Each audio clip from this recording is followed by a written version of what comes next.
Oh, excuse me, sir. I have a question. Silence, boy, for I have the answers. Now let us touch tips. It's questions and answers. Let's start with Sergeant 117, who says, "Greetings, gents. With Danielson a part-timer now, is Ospreay or ZSJ to take his spot of best in the world, or do you see someone else taking that mantle sooner rather than later?" So Strickland for me, Jeff. I think he's a wrestler of 2024, even more so than the names listed there. And I include Bryan Danielson in that, who's had an amazing year and obviously get well soon in this recovery before, obviously, we never see you wrestle again. No, Swerve Strickland for me this year, not just because the range of matches has been strong, and that's what an Ospreay has, that's what a Zack Sabre Jr. has. Pick your favourite wrestler, and they've got that range of matches in this era where there's always a flow of great matches. What I've been really impressed with Swerve Strickland this year is his ability to navigate the difficult waters of becoming a first-time world champion in a company that historically has not done amazing with the follow-through. It looked like it was happening to him. Yeah. He won the world title on a wave of momentum that he'd been riding for about a year and a half. And then initially he was brought onto Dynamite in the middle of the card. His celebration was saved for a collision, which was going to get half the viewers that Dynamite got. And it felt like he took that by the scruff of the neck and he said, no, I'm not going to let that happen to me. The matches were consistently fantastic, but that's what he'd already been doing.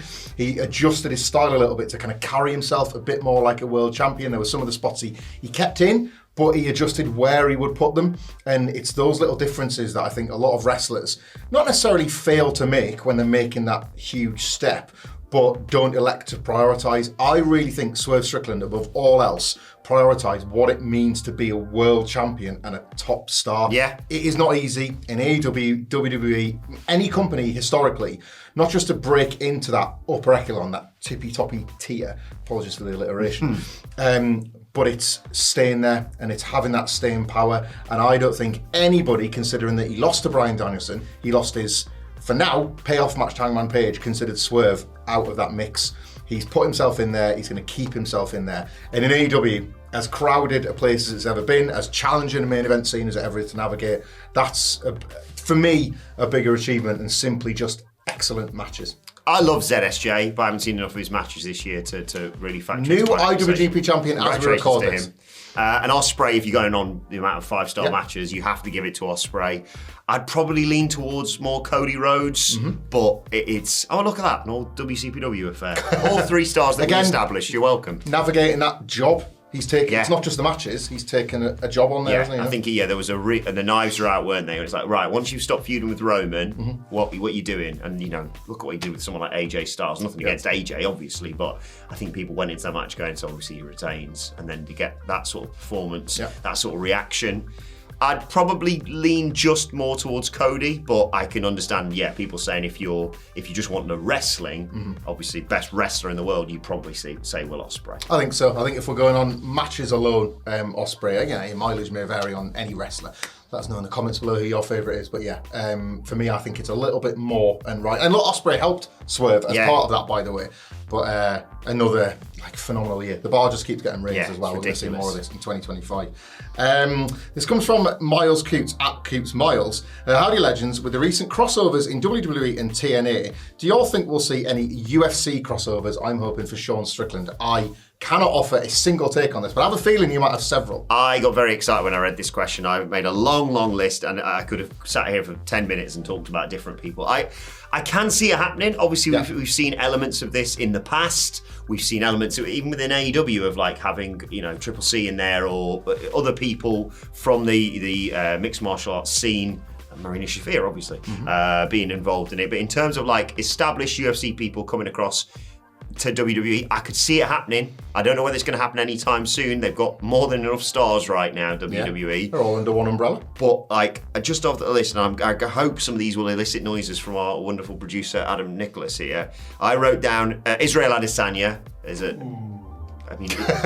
he already does basically WWE entrances when he comes out for fights, so that makes sense. Sugar Sean O'Malley is someone I'm a big fan of. I like the nickname Sugar in general. Yeah, he's phenomenally talented as well. Is Sean O'Malley. In terms of patter, someone like Stipe Miocic is an absolute top boy. This I is love helping him. me. Thank you very much. In terms of you could buy this guy as a real fighter. Max Holloway. Oh, yeah. Max Holloway is a warrior in there. There was a name actually mentioned previously. Derek Lewis. Yeah. You want to see someone cut promos? Oh, yeah, Derek, sweaty balls. My balls is Yeah, hot. I know Derek Lewis. The balls was hot. I love someone like Thug Rose Namajunas, Amanda Nunes. Nunez is just well. one of the arguably the, if not one of the greatest female MMA fighters of all time. Hi, Chris Cyborg. I've always been a fan of Donald Cerrone. I think the Cowboy could do some fun stuff. Thank you. And in terms of just someone coming in and you going, well, no one can beat them. Not really an MMA fighter right now, but when he was, my God, what an uppercut he had. Francis Ngannou. Oh, shit. I wonder what one of these questions the next time, please. But yes, and obviously Connor, but that's not happening, is it? Let's be honest. Whenever I see a clip, he does not look like a well man. Is he all right? I don't know. I watched that. He's got a lot of money. I watched that Roadhouse remake. I've not watched that yet. That's not a film. I don't know what it is, but it's not a film. It's not a film. Jack gives us our next question. Thank you, Jack, for this. Interesting to know your answer on this one. I haven't actually told you about this one in advance because I want an instant reaction. Oh, no. Would a brand split be a good idea for AEW? Right, I have conflicting thoughts on this, so I'm going to pick the splinters out my arse being a fence sitter. Yes, in the sense that one of the ways historically that you manage a big roster, and AEW have a big roster, where it kind of feels like there's log jams pretty much at every point. There's a certain, again, to go back to Swerve Strickland, a main event group that's very hard to break into and stay there. The mid-card is the biggest problem of all because it's so massive and with so many titles of different qualities that are changeable as well. It's hard to work out exactly who sits where on the hierarchy. Then you have an overlap in your tags and trios divisions when it's not clear which one takes priority, and it seems like you can just as easy drop into one division or another. We have the problem of, in the women's division especially, wrestlers failing upwards after a defeat quite often because you just need people to slot into places. So brand splits, in theory, or versions of that, like roster division, because then we're using different words to what is historically a WWE thing, can help that. Because They've tried it a little bit with Collision, obviously. This is it, right? It just creates spots. If you look at someone like, I've been really into watching Hologram's Collision run, and that is based on the fact that he has felt like a special attraction on that show and occupies a space. Now, the meritocracy brought him to a Dynamite, which then brought him to a pay-per-view. So if you are kind of saying without saying that Collision, maybe other than say like Andre Brudex and FTR and those guys in the main event, if you're not saying that, like, other than them, everyone else on Collision is kind of working to get up to Dynamite, I don't think that's the worst thing. Genuinely, I felt that in the Arlington tapings. It didn't feel like you were getting the stars every week, but everyone felt like stars. Yeah. So I don't hate that. There is a very good counter-argument to this, and it can be simplified by a tweet I saw, and can't remember who tweeted it, so I'm about to steal the take, and I apologise, but it wasn't mine. There have been lots of criticisms about AEW over the last couple of years, creatively, and when someone like a Jimmy Jacobs leaves, there is a lot of stuff that comes out that is basically like, less sports entertainment, stop trying to do what WWE do. Yes. So the fact that people race to a very WWE solution to an AEW problem sort of goes against all that, doesn't it? Yeah. But I think that's kind of how everybody's hard-coded to think sometimes, is that you have to do it that way. I kind of think both arguments are interesting. I wouldn't mind seeing it play out. Rather than you get drafted and you only work that show, I would much rather see something resembling what we have now with NXT in the main roster. Collision exists as a proving ground. Whatever remains of Rampage and anything else that like if Shockwave comes to be, that is the same. You know every week, not just that you're tuning on TV to Dynamite being the absolute elite tier, but also you're buying a ticket to it. You know that the stars are always going to be on Dynamite, so that when you get to the venue, you know you're going to see a Will Ospreay, an MJF, a John Moxley, whoever's at the top of the card at that time, because that actually will probably help ticket sales consistency. Well, the roster's so massive, you buy your ticket to Dynamite 3 months in advance, you've no idea who you're going to watch. Would you, it sort of goes against what you've said here, but would you have the titles split between the shows? Because you're not going to have like a Dynamite World Champion and a Collision World Champion, but like you could have the international title on one and the continental on the other. If, you know, in a hypothetical where there is a division between the shows, just logically unify and then divide up. Okay. Like, there are too many. That's the you know, like Ring of Honor probably exists at the moment as something of a it's another point. A proven ground of sorts. But even then, wrestlers just dip between the two. Like also, why hasn't Athena gone up to AEW yet? Athena is Ring of Honor exclusive, but Mark Briscoe feels AEW exclusive, and he's they're both world champions of Ring of Honor. So it's just too messy when the mechanisms are there to maybe do a version of a brand split. I wouldn't do a Raw and SmackDown type thing, personally. No. I don't think that's the answer. What about you on that one? I can't decide. It's one of those ones where I'd say, yeah, let's do a brand split, and about 3 weeks in, I'd go, can I go back in time and not do this anymore? Yeah. I'm conflicted. I don't think that's the solution, if I'm perfectly honest. And of course, there is the issue of AEW not being as long term as it used to be, and like the rankings being a recent example, something that comes back and then just get dropped. If that gets initiated and then parked rather than, what was it like when WWE used to just give up on it? It was infuriating. So. And the danger is that there's already a drop off when it comes to Collision. If you officially say like this is kind of not developmental, but like you say, officially lesser than. Yeah, it's a tricky one. Yeah. And this is probably why it won't happen, and we'll just persist kind of as we are for now. Keep asking the questions. Ian Smith, Smudger, at IanSmith316, says, who from NXT do you see headlining Mania first? Ian does not specify if Roxanne Perez is going to get that called up to the main roster. Okay. But yes, Can you guess who picked the questions today? Feels your domain, this one. Yeah. Who you got? I've got another list, actually, that I wrote down for this one. I am going to exclude from this list the likes of Braun Breaker and Mello and Tiffany Stratton,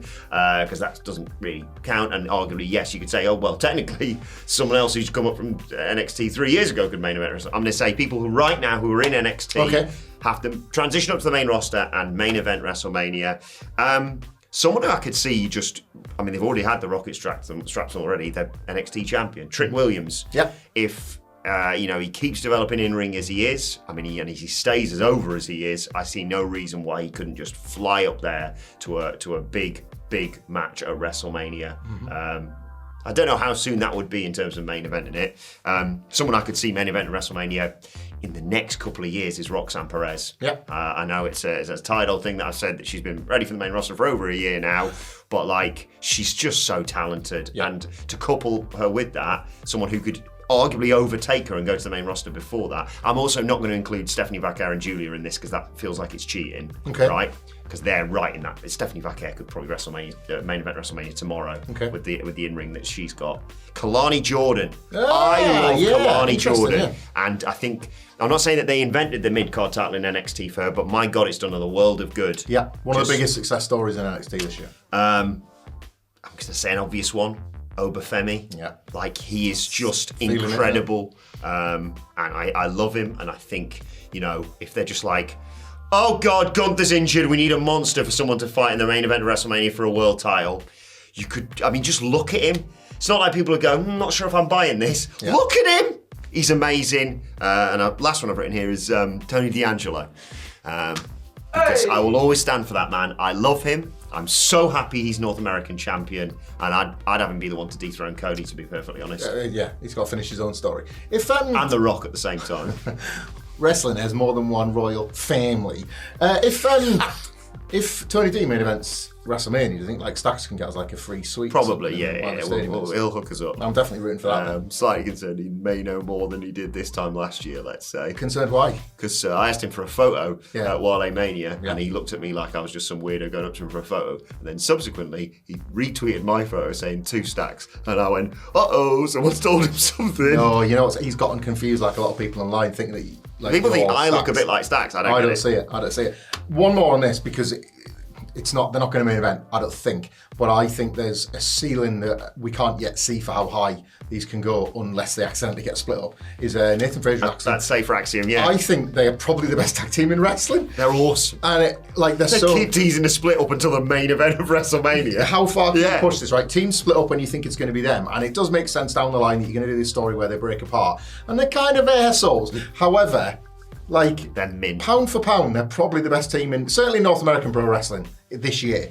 It's Fraxium. So again, it's hard to imagine just the way WWE works, a team like that main event in WrestleMania, but the ceiling's really high for them. They always deliver in big matches as well. Yeah. I love them.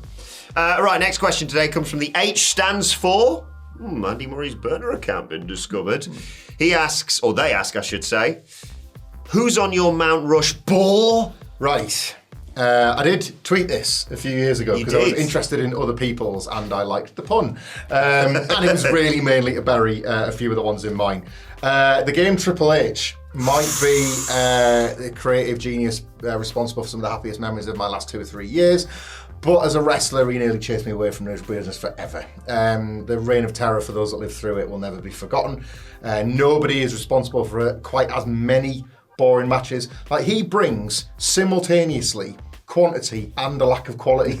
Like, nobody has done less with more, I think. Our first WrestleMania 35. Oh, I was too high on life, don't get me wrong. But even there's a one point where I was like, going on a bit, this. Yeah, he just makes stuff up as he goes along as well. If you think about how, like, that match is a great example. Like, Batista has brutalised Ric Flair and supposedly this, like, scary movie villain. Triple H's like, I got his nose ring, like that. And then the Sting match, like a week before, this vigilante that's trying to save WWE from the grips of the evil authority suddenly becomes the Monday Night Wars.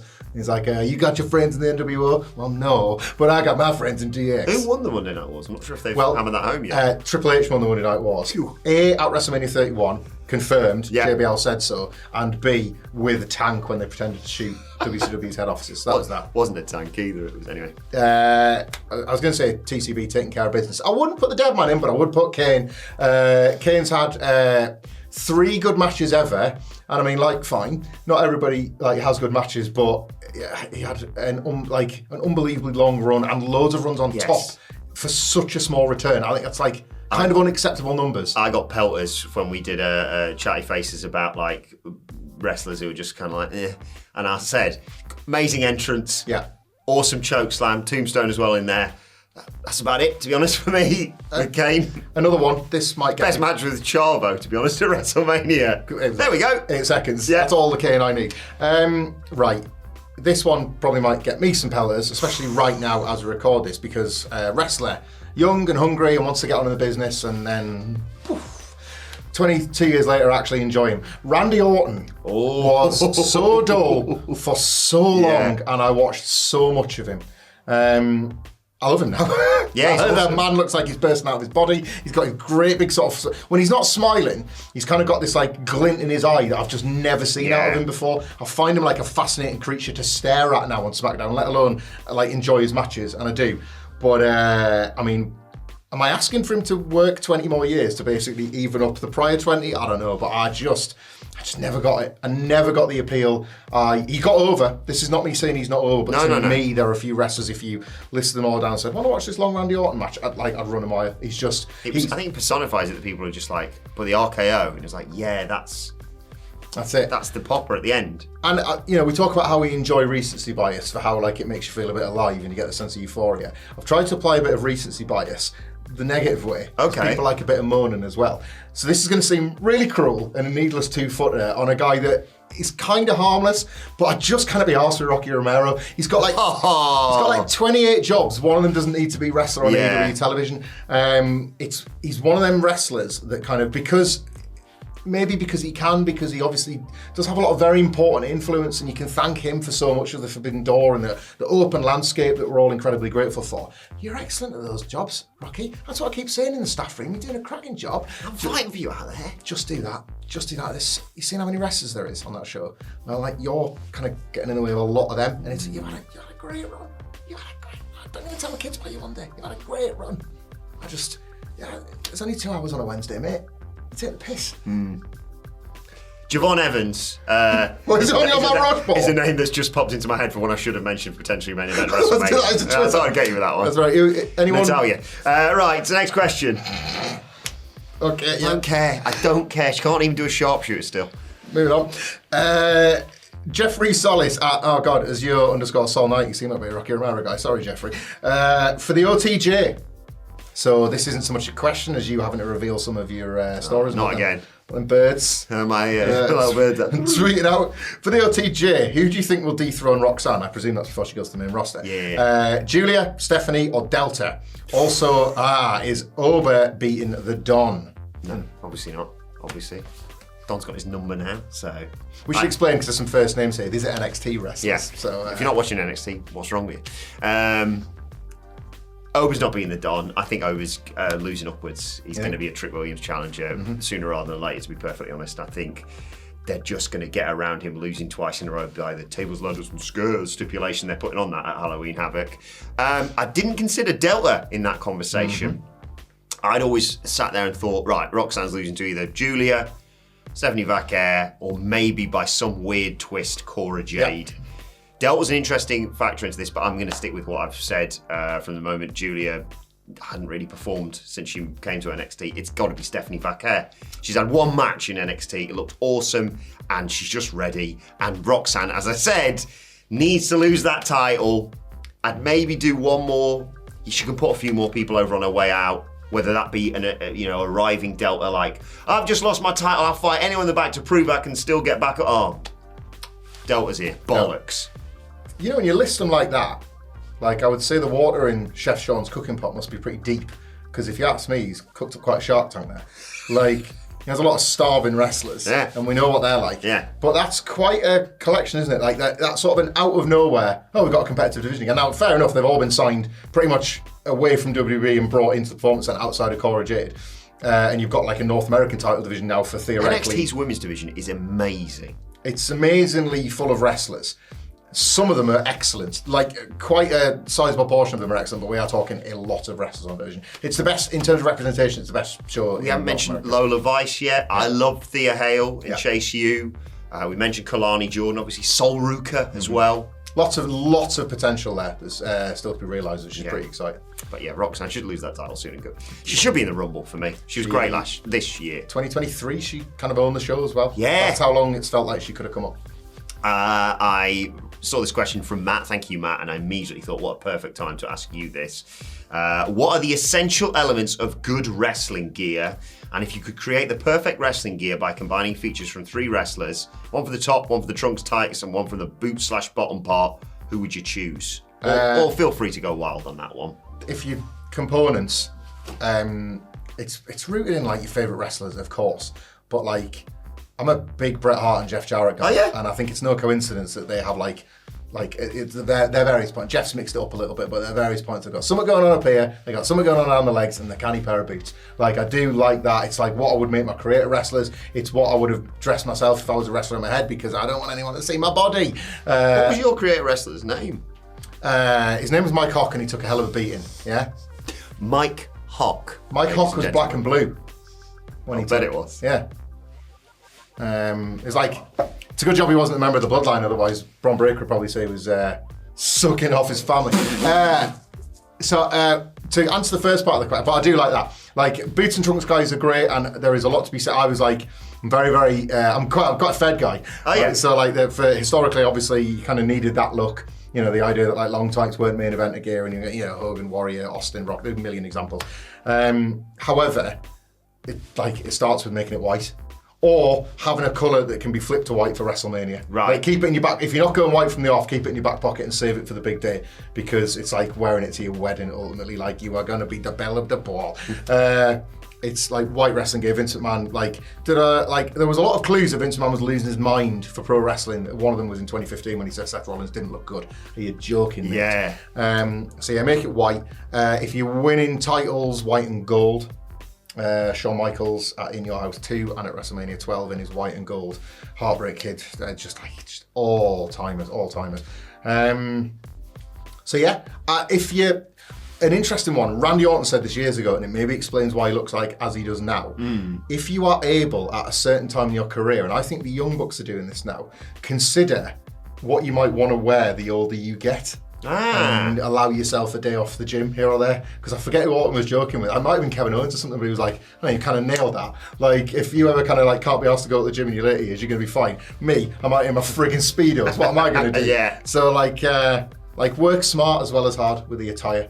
But if you have hang on, page is one for me at the moment. If you have a variation that looks like it couldn't possibly be white, and then you flip that palette, brother, I'm going to flip a desk. So what 3 bits of gear are you combining then? From all-timer. Shawn Michaels white tights, Bret Hart Painter's Radio vest top, Jeff Jarrett hat with the JJ on it. Perfect. That's you now, isn't it, I think? Oh, sorry, yeah, as I was left, I was in You lost for a second. in my mind palace thinking about that wrestler for a second. And someone mocked that up on it. I might have to watch every In Your House. From Hector Garcia III at HecGar3. In which company would you say Bryan Danielson / Daniel Bryan, that same guy, was most successful, and why? Is that also the same company where he had his best matches? No. You won't answer that question? No, to the second half of that question, because I didn't watch him in Ring of Honor, so I'm just going to exclude that. Okay, he was good.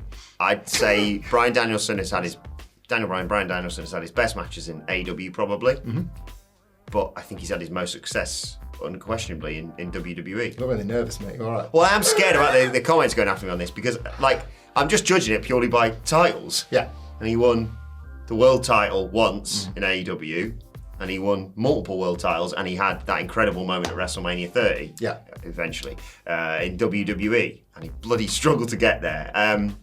But I think you can't argue with his run in AEW. I think it was sensational, even if some people were like, stop putting people over, Bryan. Yeah, like, because I'm with you on the match. It's hard not to speak. I think if you look at the Bryan's wrestling CV since going to AEW, I think there is an answer to this that sounds like it's dodging the question, but isn't. I think how difficult this question is to answer is what makes Bryan Danielson / Daniel Bryan maybe the greatest of all time. True. I may not currently feel like in AEW he has been the best of all time, but loads of people do, and like look at the evidence, it stacks up. But to do it at the absolute highest level at companies that really couldn't be any more different in WWE and Ring of Honor, let alone WWE and AEW, and be able to be so confident and like do it by being yourself. Yeah. Like he hasn't made compromises. He looked at the WWE system and thought, right, I'm gonna have some fun with that. I'm gonna try and like see if I can attach this little bit in my game that I didn't have, because realistically I shouldn't need it, but we're doing it, so let's see how this goes. And then you get something like Team Hell No, and then the no becomes the yes, and then the yes becomes everything, and it kind of... That's sticking to his principles, but working out the WWE system, that isn't it? Really hard to do. Not many can do it, and very few master it. And he was even being told at the time that he wasn't the guy. Like Roman Reigns was to be the guy. And there's a very, I think, worthwhile conversation myself and Sid had on a podcast we did just last week that's still on your feeds about like picking between wrestlers. And I was talking to Sid about how there is the conversation that we had about Bryan that we have about Bret and Shawn in the 90s, where it's like good wrestling alone sometimes isn't reflected at the box office and at the gates, because there are trends that suggest that maybe Bryan wasn't the guy to go with in the same way that Bret and Shawn weren't the guy to go with. But there's kind of nobody you trust more. Like these are maybe not Shawn personally in the 90s, but when he was go, but match-wise, that's somebody you put your belt on, because you're sending the fans home with the best match of the night. Yes. Like 100%, and that is a different kind of value than what the tippy-top draws and stars can sometimes not everyone offer. can be Cody Rhodes. Indeed, yeah, exactly. There are so few all-rounders like a Cody. So I think the biggest compliment I can pay Bryan is just how he's mastered every weird, unique challenge that wrestling throws. I desperately want to see Kenny Omega have WWE run for the same reason. Yeah. 'Cause I think I love Kenny. In my heart, I think I love Kenny Omega more than I love Bryan Danielson. But, like, it's the opposite of a Wet Wednesday at Stoke. Can I do it on a massive stage at WrestleMania? I think you probably can, Probably, yeah. I think based on Wrestle Kingdom evidence, you'd absolutely smash it. But it would be weird, like a sports entertainer. I want to see what it looks like, yeah. Yeah. Bryan Danielson's incredible. Yeah, amazing. Shame we'll never see him in a wrestling ring again. I'll miss him terribly. Final question from me comes from Ryan T, who says, what is Michael Hamlet's top 3 chocolate bars, and who is the wrestler equivalent? For Ryan, it's Bueno and Kenny Omega, just writes goated, Whisper Gold, Willow, bubbly and sweet, Snickers, Juice Robinson, absolutely effing nuts. Right. I mean, I love this question. I love those choices. They're going to be articulated better than me because I like how he's attached a little bit of pun, a little bit of fun with that. Bueno. Bueno's, yeah. Same page. Bueno's the one for me, and it's Bret. Because, like, with Bueno, you get 2 of them. And with Bret, you have somebody that looks like just the most incredible wrestling star, but then the bell rings. That's the second bar. That's the actual flavour. And if you think it's just the exterior, no. You get deep inside there, you've got that Bueno juice, sauce, whatever the frig it is, the stuff you can spread out. That stuff, that's the detail. That's the the rewatchability of a Bret match, is the re-eatability of a Bueno. Okay. And, like, they're always kind of on, so they don't really draw. Like, you can get 3 from Poundland. Like, it's never the top of a lot of people's list in terms of the one that you always go and buy. Always Bueno's available. Like, I want people to love Bueno's more, like I did Bret Hart in the 90s. And you don't want any phony fakers when it comes to Kinder Buenos. Oh no, man! Like, and I'll eat them all. I'll try them all. I've seen everything. But the fake Buenos that you get are never quite as good. There's never enough chocolate in, or they replace it with like a Nutella or a hazelnut composite that's just not as good as that magic Bueno stuff, that special beigey coloured one. So Bueno, Bueno, Whisper Gold in at number 2. Ah! That is quite remarkable, honestly. Whisper Gold, as a wrestler, I'll go with. See, it's a kind of. I'm leaning, in terms of my favourite wrestlers of all time, I'm leaning towards the Whisper Gold is the Diesel of my life. Oh, okay. Right, because it is kind of more sizzle than steak. Right. I love Big Sexy, but like what he offers is kind of a bit of raise my tears out the ears and charisma. Yeah, but the Whisper Gold, like the Whispers. You work with the Whispers, yeah, sort of like work rate. You work rate Whisper Gold, isn't it? Really, like that's the Sean and Razor to Whisper or Kid to Whisper's Diesel. So yeah, but Whisper Gold is Diesel. And then the third one, I'd probably go with the Twirl. Ooh. But I don't know, like, how do I... Thing is, the Twirl, right, is a perfect... I like a twirl and Sidgwick likes a flick. And these are perfect encapsulations of the differences in our personality, right? Yeah. Because the Twirl is like a neater, cleaned up version of a flake with far less textural quality. And there's 2 of them. So it's like easier, more slop. Nom, nom, nom, Better nom. AEW all over again. Yeah, it's so... so what I'm doing is stalling for time while I try and think of a way that the Twirl's anything like Jeff Jarrett. Okay. Ultimately. But I don't know. I just think twirls are really... I'm getting a twirl after we finish. I just think they're really good. They're such a... What's a twirl as a... Do you know what? The twirl is Sean Waltman. Right. Because I think, right, you know how like they would put you in the ring with a kid, and if the kid says you can't go, you're never going to get it. I kind of think that about people in twirls. If you don't like a twirl. Yeah, what does it not give you? Yeah. Like it gives you like, there's no mess with a twirl, right? So you're not going to get like chocolate all over your clothes. You get 2 of them. So if you're a greedy pig like I am, you're eating them straight away. If you're somebody that actually has a bit of discipline, you're saving them and you're getting more bang for your buck than a regular bar. But when you bite into it, not William Regal, it's ripples of chocolate. You've charmed me. Yeah. So I'll tell the 1, 2, 3 kid / X-Pac twirl. What are yours? Keep your chocolate bars, keep your good wrestling. I like my NXT, I like my Skittles Chewies, thank you very much. Very much there. The sweets that do, especially NXT 2.0. Especially because I just consume so much I feel sick afterwards. Last question. Yes. There then, from John Oldfield, at John Oldfield. Thanks, Thank John. you very much, John. Hey guys, hope you're all well. With 2024 nearing the end already, is AEW now in a better position going into 2025? Also, who could the surprise star of either WWE or AEW be this time next year? Have a great day. Ooh, that's a great question. Surprise star? I don't know, it's difficult to say surprise star, because if I pick someone like Obafemi, Yeah. is he a surprise? He's running through everyone in NXT and everyone's talking about him. Your surprise star would have to be saying like Joe Hendry this time last year or something. Yeah. So maybe Julius Creed. Yeah. He's got that's a so good shout, much yeah. potential. You just never know when it might. Exactly. Yeah. It's one of those things. It's just Dread it, run from it. It's inevitable. You just don't know when. Yeah. Yeah. So that's really difficult to pick that in terms of who is suddenly going to get a push or title or whatever. Hey, let's hope it's Big E. Oh my God. But in terms of AEW, I think yes, it is now in a better place because it seems to have. It seems not only on screen, but certainly behind the scenes, have acknowledged the faults. I think there was a period, especially with the fans, where they were like, everything's fine, it's still good. Yeah. And you're looking It was at... Egypt wrestling, wasn't it? Because they were totally in denial.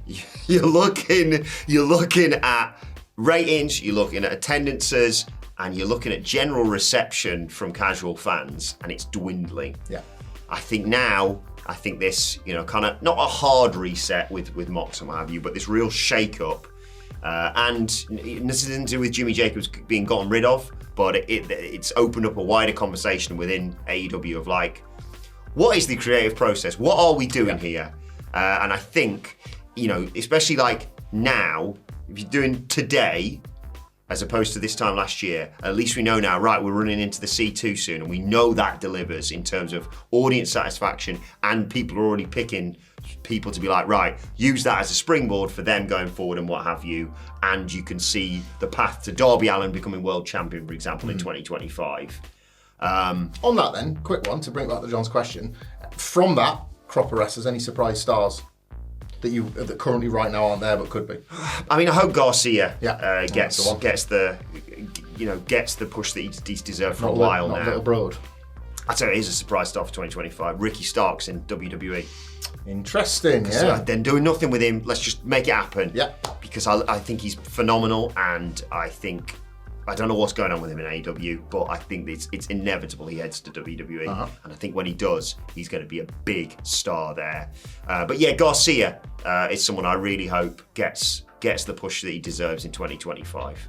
What do you think of all of this, where AEW is right now? Broadly agree. I don't know. A lot of people ask us, and it's a nice question to tackle, but it never really feels like the time. Like, what is the fix? What is the answer? There isn't one, is the short answer to a very, very long and difficult question, because we've seen historically wrestling companies take way longer to turn it around than they do to just capture that moment where they really are everything. WWE's boom has extended longer currently than even I thought it would, but you kind of probably need the end of that before you even find, before AEW finds what its unique selling point is, because that was ultimately taken back by WWE.